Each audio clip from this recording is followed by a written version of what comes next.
ಈ ದಾಳಿಯಿಂದ ನಮ್ಮನ್ನ ದೇವರೇ ಕಾಪಾಡಬೇಕು. ಭಾರತದ ನಡೆಯಿಂದ ಆತಂಕದಲ್ಲಿ ಪಾಕ್ ಸಚಿವ. ದಾಳಿ ಭೀತಿಯ ನಡುವೆ ಭಂಡತನ. ಇಂಡಿಯಾದ ದಾಳಿಯನ್ನ ನೋಡಿ ನಮ್ಮ ಪ್ರತಿಕ್ರಿಯೆ. ಮತ್ತೆ ಬುಸುಗುಟ್ಟಿದ ಖ್ವಾಜಾ ಆಸಿಫ್. ಉಗ್ರ ರಾಷ್ಟ್ರದ ಸೆಲೆಬ್ರಿಟಿಗಳಿಗೆ ಬಿಗ್ ಶಾಕ್. ಪಹಲ್ಗಾಮ್ ದಾಳಿಯ ಪ್ರತೀಕಾರಕ್ಕೆ ಸಜ್ಜಾಗಿರುವ ಭಾರತದ ನಡೆಯಿಂದ ಬೆಚ್ಚಿಬಿದ್ದಿರುವ ಪಾಕಿಸ್ತಾನ ದಿನಕ್ಕೊಂದು ಹೇಳಿಕೆಗಳನ್ನ ನೀಡುವ ಮೂಲಕ ತಾನು ಹೆದರಿರುವುದಾಗಿ ತೋರಿಸುತ್ತಿದೆ. ಭಾರತದಿಂದ ಯಾವುದೇ ಕ್ಷಣದಲ್ಲಿ ಅಂದರೆ 24ರಿಂದ 36 ಗಂಟೆಗಳಲ್ಲಿ ನಮ್ಮ ಮೇಲೆ ದಾಳಿಯಾಗುವ ಸಾಧ್ಯತೆ ಇದೆ ಎಂದು ಅಲ್ಲಿನ ಮಾಜಿ ಸಚಿವ ಅತ್ತಾವುಲ್ಲಾ ತರಾರ್ ಹೇಳಿಕೆ ನೀಡಿದ್ದನು. ಇದಾದ ಬೆನ್ನಲ್ಲಿಯೇ ಭಾರತದ ದಾಳಿಯಿಂದ ನಮ್ಮ ದೇಶವನ್ನ ದೇವರೇ ಕಾಪಾಡಬೇಕು ಎಂದು ರಕ್ಷಣಾ ಸಚಿವ ಖ್ವಾಜಾ ಆಸಿಫ್ ಭಯಭೀತನಾಗಿದ್ದಾನೆ. ಪಾಕಿಸ್ತಾನದ ಸಂಸತ್ತಿನ ಬಳಿ ಮಾಧ್ಯಮಗಳಿಗೆ ಹೇಳಿಕೆ ನೀಡಿರುವ ಖ್ವಾಜಾ, ಭಾರತದ ನಡೆಯಿಂದ ಪಾಕಿಸ್ತಾನಕ್ಕೆ ಏನೂ ಅರ್ಥವಾಗುತ್ತಿಲ್ಲ. ಸಮಯ ಕಳೆದಂತೆಲ್ಲ ಯುದ್ಧದ ಸಾಧ್ಯತೆಗಳು ಬಹಳಷ್ಟು ಅಧಿಕವಾಗಿದೆ. ಅವುಗಳೇನು ಕಡಿಮೆಯಾಗುವ ಲಕ್ಷಣಗಳು ಕಾಣುತ್ತಿಲ್ಲ. ಹೀಗಿದ್ದರೂ ಹಲವು ರಾಷ್ಟ್ರಗಳು ಪರಿಸ್ಥಿತಿಯನ್ನ ತಡೆಯಲು ತಮ್ಮ ಪ್ರಯತ್ನ ನಡೆಸುತ್ತಿದೆ. ಒಂದು ವೇಳೆ ಪಾಕಿಸ್ತಾನ ಏನಾದರೂ ದಾಳಿಗೆ ತುತ್ತಾದರೆ ಅದಕ್ಕೆ ಪ್ರತಿಕ್ರಿಯೆ ನೀಡುತ್ತದೆ.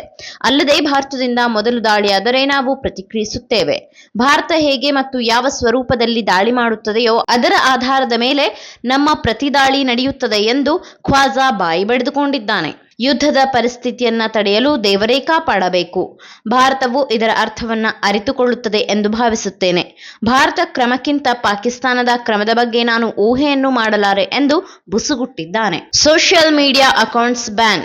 ಪಾಕಿಸ್ತಾನ ನಾಗರಿಕ ವಿಮಾನ ಹಾಗೂ ಸೇವಾ ವಿಮಾನಗಳ ಹಾರಾಟವನ್ನ ಭಾರತದ ವಾಯು ಪ್ರದೇಶ ವ್ಯಾಪ್ತಿಯಲ್ಲಿ ಹಾರಾಡಲು ಕೇಂದ್ರ ಸರ್ಕಾರ ನಿರ್ಬಂಧ ಹೇರಿದೆ. ಪಾಕಿಸ್ತಾನದ ನಿಯಂತ್ರಣದಲ್ಲಿರುವ ಸೋಷಿಯಲ್ ಮೀಡಿಯಾ ಖಾತೆಗಳು ಭಾರತದಲ್ಲಿ ಬ್ಯಾನ್ ಮಾಡಲಾಗಿದ್ದು, ಸೆಲೆಬ್ರಿಟಿಗಳು ಹಾಗೂ ಕ್ರಿಕೆಟರ್ಗಳಿಗೆ ಈ ಮೂಲಕ ಕೇಂದ್ರ ಸರ್ಕಾರ ಬಿಗ್ ಶಾಕ್ ನೀಡಿದೆ. ವಿಮಾನ ಹಾರಾಟಕ್ಕೆ ಅನುಮತಿ ರದ್ದುಗೊಳಿಸಿರುವುದರಿಂದ ಪಾಕಿಗಳ ಆರ್ಥಿಕತೆಗೆ ಹೊಡೆತ ಬೀಳಲಿದೆ. ಪ್ರಮುಖವಾಗಿ ಪಾಕಿಸ್ತಾನಿಯರು ವಿಮಾನಗಳಿಂದ ಪ್ರಯಾಣ ಮಾಡಲು ಪರದಾಡುವ ಸ್ಥಿತಿ ನಿರ್ಮಾಣವಾಗಲಿದೆ. ಇದರಿಂದ ಶತ್ರು ದೇಶಕ್ಕೆ ಇನ್ನಷ್ಟು ಹಿನ್ನಡೆಯಾಗಲಿದೆ. ಖ್ವಾಜಾ ಟ್ವಿಟರ್ ಬ್ಯಾನ್ ಮಾಡಿದ್ದ ಭಾರತ.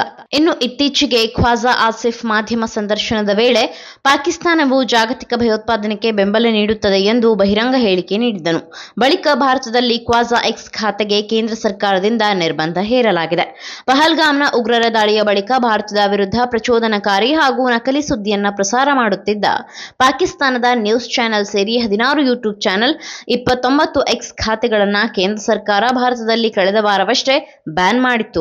ಡಾನ್, ಸಮಾ ಟಿವಿ, ARY ನ್ಯೂಸ್, ಬೋಲ್ ನ್ಯೂಸ್, ರಫ್ತಾರ್, ಜಿಯೋ ನ್ಯೂಸ್ ಮತ್ತು ಸುನೋ ನ್ಯೂಸ್ ಸುದ್ದಿವಾಹಿನಿಗಳನ್ನ ಭಾರತದಲ್ಲಿ ಬ್ಯಾನ್ ಮಾಡಲಾಗಿದೆ. ಪತ್ರಕರ್ತರಾದ ಇರ್ಷಾದ್ ಭಟ್ಟಿ, ಅಸ್ಮಾ ಶಿರಾಜಿ, ಉಮರ್ ಚೀಮಾ ಮತ್ತು ಮುನೀಫ್ ಫಾರೂಕ್ ಅವರ ಯೂಟ್ಯೂಬ್ ಚಾನೆಲ್ಗಳನ್ನು ಸಹ ನಿಷೇಧಿಸಲಾಗಿದೆ.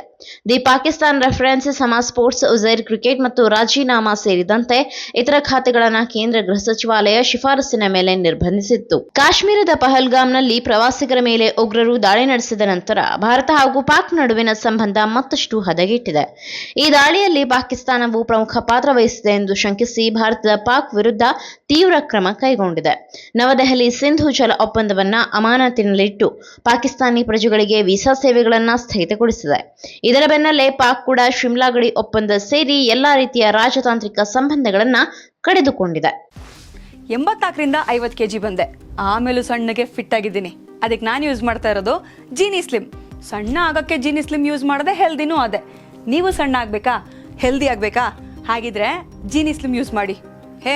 ಸಣ್ಣ ಆಗೋದಕ್ಕೆ ಯಾವುದೋ ಪ್ರಾಡಕ್ಟ್ ಹೇಳ್ತಾ ಇದ್ದಾಳೆ, ಏನಾದರೂ ಸೈಡ್ ಎಫೆಕ್ಟ್ಸ್ ಇದೆ ಅಂತ ಯೋಚನೆ ಮಾಡ್ತಾ ಇದ್ದೀರಾ? ಖಂಡಿತ ಇಲ್ಲ. ಯಾಕಂದರೆ ಇದು ಕೆಮಿಕಲ್ ಫ್ರೀ. ಸಣ್ಣ ಆಗಬೇಕು ಅಂದರೆ ಜೀನಿ ಸ್ಲಿಮ್ ಯೂಸ್ ಮಾಡಿ. ಹೆಚ್ಚಿನ ಮಾಹಿತಿಗೆ ಕೆಳಗೆ ಡಿಸ್ಪ್ಲೇ ಆಗ್ತಿರೋ ನಂಬರ್ಗೆ ಕಾಲ್ ಮಾಡಿ.